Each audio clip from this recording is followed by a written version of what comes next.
perempuan ini adalah agent of change. Suatu hari nanti perempuan akan melahirkan generasi baru. Sehingga mau tidak mau, suka tidak suka, perempuan hanya dibekali dengan dua hal, pendidikan dan karir. Dan bukan tidak mungkin 5 atau 10 tahun ke depan Labuan Bajo ini akan seperti Bali mungkin adalah yang banyak sekali peluang kerja atau kesempatan yang membutuhkan orang bisa bahasa Inggris. Dan jangan sampai kesempatan itu terlewatkan hanya karena kita tidak bisa bicara bahasa Inggris. Itu sih. Baik, selamat datang di Lontar Podcast, ruang berbagi kisah inspiratif anak muda Manggarai Barat, dan saya Ahmad Zakius. Episode kali ini kita akan berbincang dengan perempuan hebat. Ia percaya dengan bahasa sebagai jembatan perubahan, dan dengan semangat berbagi, ia berani menciptakan kursus bahasa Inggris di kampung halamannya dan di seputaran Labuan Bajo. Dan untuk mengetahui lebih lanjut terkait perjuangannya, kebetulan di samping saya sudah ada narasumber. Halo semuanya, perkenalkan nama lengkap saya Marina Grajana Putri, biasa dipanggil Kak Putri.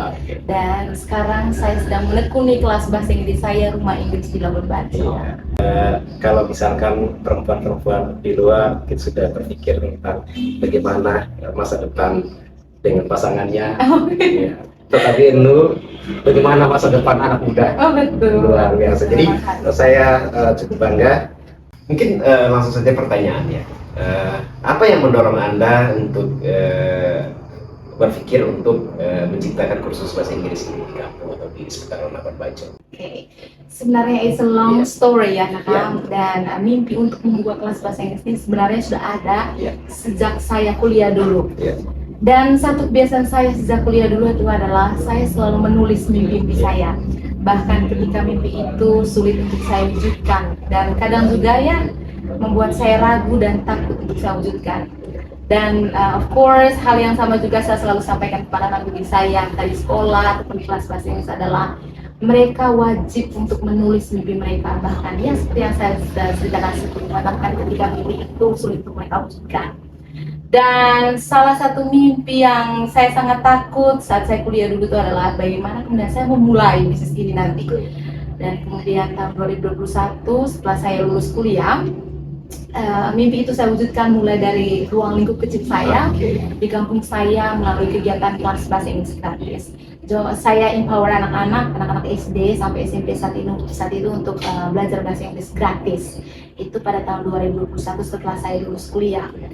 Dan selama prosesnya pada tahun 2021, hal-hal itu juga yang membuat saya bertumbuh. Dari saya belajar banyak hal dan memberanikan diri untuk membuka kelas home visit di Labuan Bajo. Dan of course perjalanan dari tahun 2021 sampai 2023 itu bukan hal mudah perjalanan yang sangat suka dukanya, jatuh bangunnya, yaitu selalu saya sampaikan bahwa all big things memang selalu comes from the small good habits. Jadi hal-hal besar itu selalu dari mimpi yang hal-hal kecil seperti itu. Dan kemudian pada tahun 2023 saya memberanikan diri untuk membuka kelas bahasa Inggris yang pada awalnya dari 10 siswa sekarang sudah total 60 siswa. Dan sekarang kelas itu disebut atau dikenal sebagai Rumah Inggris Labuan Bajo. Wah, luar biasa. Jadi memang mimpi itu kayak punya kekuatan ya. Betul Kakak. Iya, itu kayak saya mengingatkan juga bahwa ternyata mimpi itu kayak dukungan yang besar untuk kita melakukan sesuatu. Betul. Lalu kira-kira apa tantangan terbesar selama ini? Kalau berbicara tentang tantangan itu tentunya banyak Kakak dalam perjalanannya karena apa, membuka bisnis itu bukan hanya ide dan usaha saja, tapi kemudian juga faktor finansial juga sangat perlu. Dan perjalanan dari tahun 2021 sampai sekarang ini, tantangan yang terbesar dan kerikil yang paling tajam menurut saya itu adalah dari diri sendiri yang pertama, yaitu rasa malas, kemudian tidak konsisten seperti itu. Dan saya rasa itu manusiawi sekali saya juga mengalami hal seperti itu. Dan kemudian kalau untuk kelas bahasa Inggris saya itu adalah, menurut saya mengajar itu hal yang paling mudah dalam mengajar itu adalah bagaimana membuat anak didik memahami apa yang saya ajar. Tapi kemudian yang paling sulit adalah bagaimana mereka menerapkan apa yang sudah mereka pelajari, bahkan ketika di lingkungan yang tidak mendukung mereka untuk bertumbuh atau berbicara bahasa Inggris secara aktif. Itu sih tantangan yang cukup sulit. cukup challenging buat saya. Betul sekali, Yus. Karena saya juga terlibat banyak ini ya kegiatan kursus. Selama ini memang sebenarnya itu dari muridnya. Kayak kami ini kalau awalnya motivasinya bagus, pokoknya kita nanti dengan kursus ini mungkin kita bisa bahasa Inggris dengan baik. Ternyata setelah balik dari kursus, ya sudah ada ide lain lagi bahwa itu yang kemudian membuat yang kita sebagai murid malah tidak sesuai dengan mimpi awal. Dan itu memang saya selalu sampaikan kakak di awal anak-anak itu mengikuti kelas bahasa Inggris, saya selalu sampaikan bahwa mau belajar dimanapun, mau di lembaga manapun, perubahan itu ada, harus memang dari diri kita harus konsisten gitu. Itu sih. Ya, memang kata kuncinya konsisten. Harus konsisten itu. Ya. Lalu dari gagasan, bagaimana respon masyarakat?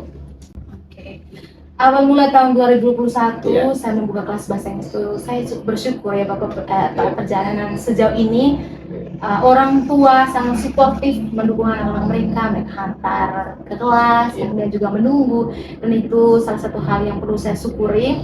Dan juga ya mungkin karena status Labuan Bajo sekarang sebagai super premium itu yang menyadarkan orang ternyata penting ini belajar bahasa Inggris. Ini banyak sekali peluang-peluang kerja yang membutuhkan orang yang bisa berbahasa Inggris.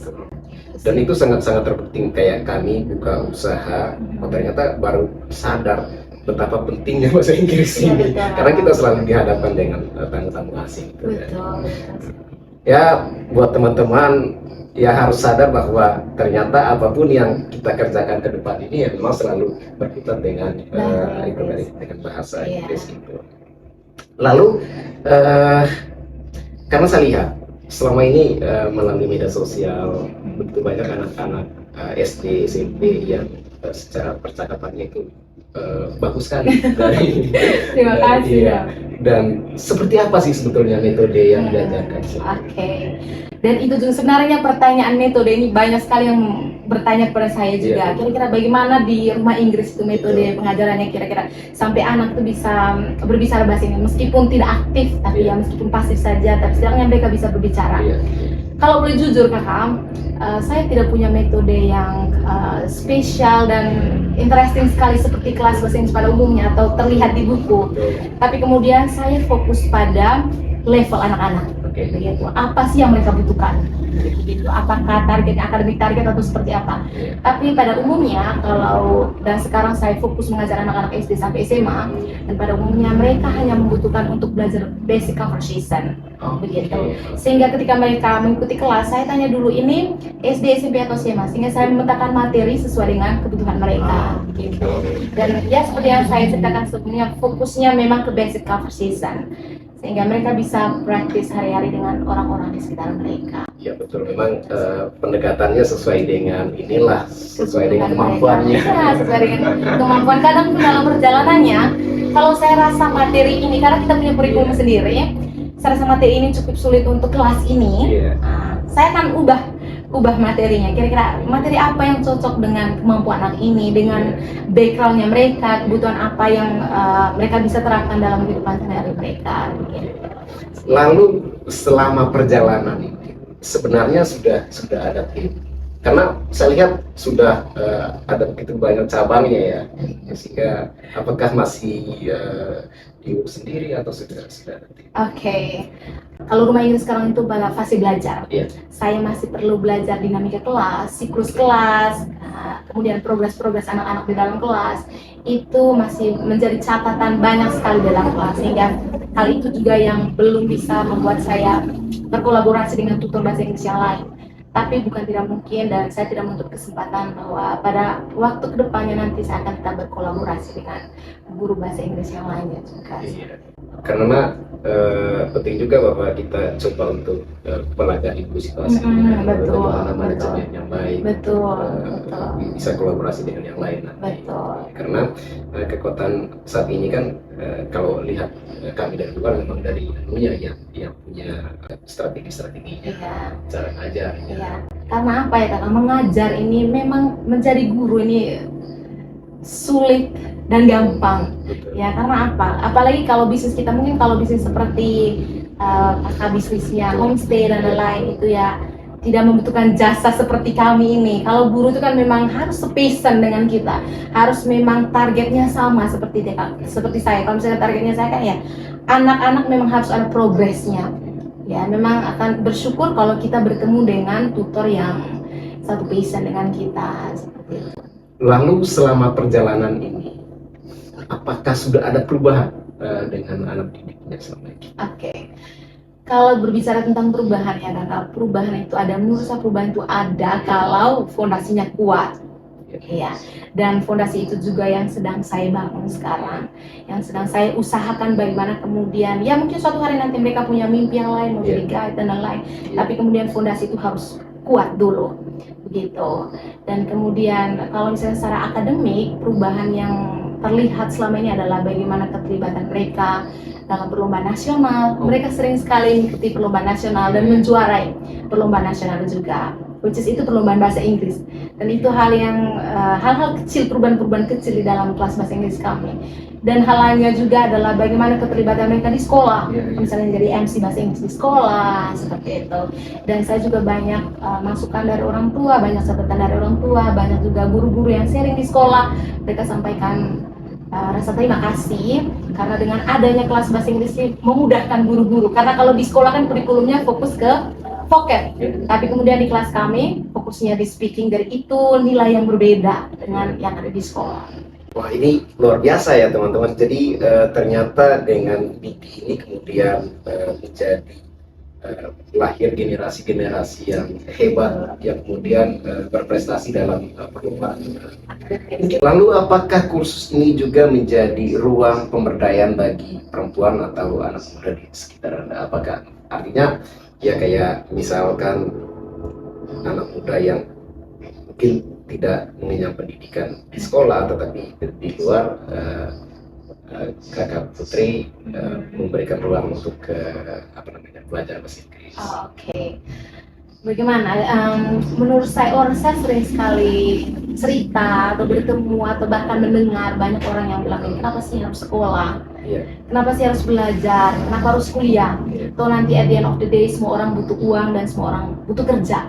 Tapi kemudian satu hal yang ingin saya sampaikan bahwa memang sekolah ini tidak membuat kita kaya, betul. Tapi kemudian melalui pendidikan itu membuka ruang kita untuk bertumbuh secara emosional, mental dan sosial. Jadi kita belajar memahami siapa saya, siapa orang yang saya temui, dan bagaimana saya harus menyikapi situasi-situasi yang ada di sekitar saya, ataupun situasi-situasi yang terjadi di masyarakat.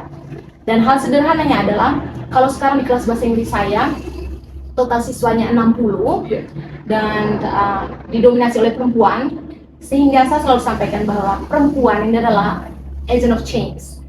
Suatu hari nanti perempuan akan melahirkan generasi baru, sehingga mau tidak mau, suka tidak suka, perempuan hanya dibekali dengan dua hal, pendidikan dan karir. Jadi segala sesuatu yang mereka mulai, entah itu kelas bahasa Inggris ataupun kelas yang lainnya yang mereka mulai dari sekarang, bukan tidak mungkin 5 atau 10 tahun ke depan itu akan berdampak baik untuk mereka. Itu sih kakak. Dan ini juga menjadi bagian dari mencoba untuk mengubah kebudayaan patriarki yang notabene perempuan selalu diposisikan nomor 2. Tetapi dengan perjuanganmu saya melihat bahwa ini benar-benar pertarungan bahwa perempuan memang harus menjadi orang terdepan untuk melakukan perubahan-perubahan itu. Buat saya cukup bangga dengan perjuangan itu. Lalu apa harapan dari Kakak Putri untuk generasi muda terkait pentingnya menguasai bahasa Inggris? Kalau harapan saya adalah kakak, mungkin begini, belajar bahasa asing itu tergantung dengan minat masing-masing ya. Ada yang suka dengan ada yang tidak suka juga. Tapi kemudian ada hal yang lebih penting dari belajar bahasa ya. Kalau Jack Ma bilang, ketika kamu belajar bahasa asing, kamu tidak hanya belajar berbicara dengan orang asing, tapi kemudian kamu belajar mengadopsi pola pikir, pola pikir dari budaya lain. Sehingga, dan bukan tidak mungkin 5 atau 10 tahun ke depan Labuan Bajo ini akan seperti Bali mungkin ya kakak, yang banyak sekali peluang kerja atau kesempatan yang membutuhkan orang bisa bahasa Inggris. Dan jangan sampai kesempatan itu terlewatkan hanya karena kita tidak bisa berbicara bahasa Inggris. Itu sih. Dan kira-kira mimpi untuk 5 tahun atau 10 tahun terkait kursus kira-kira apa? Oke. Ya Kak, karena sekarang statusnya Rumah Inggris ini belum lembaga Ya, ya, jadi kedepannya nah, itu sih salah satu mimpi saya yang cukup challenging juga, Iya. menjadikan Rumah Inggris ini sebagai lembaga Iya.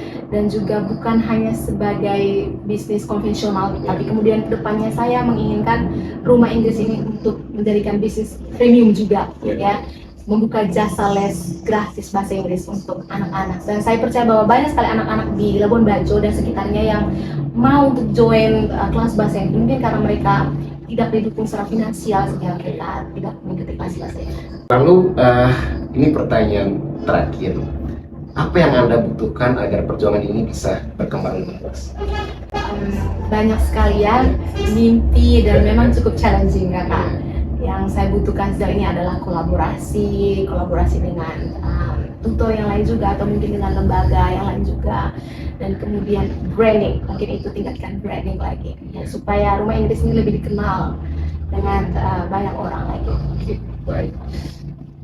Baik, tak terasa kita di penghujung acara dan diskusi ini sangat menarik, tetapi saya mencoba untuk menangkap beberapa hal bahwa kita harus berani untuk memulai, karena dengan memulai kita akan bisa mengevaluasi, melakukan perubahan, dan tentu juga gerakan yang kita buat berbasis bagaimana gerakan sosial yang untuk pemberdayaan kalangan muda, supaya kalangan muda menjadi pendobrak untuk melakukan perubahan di kampung halaman. Terima kasih, sampai jumpa di episode selanjutnya. Dan saya punya oleh-oleh dari Dokter. Ini bikin lukisan. Oke. Thank you. Oke. Terima kasih Terima kasih. banyak Iya. Kakak. Sampai ketemu di Baik, sampai ketemu di episode selanjutnya.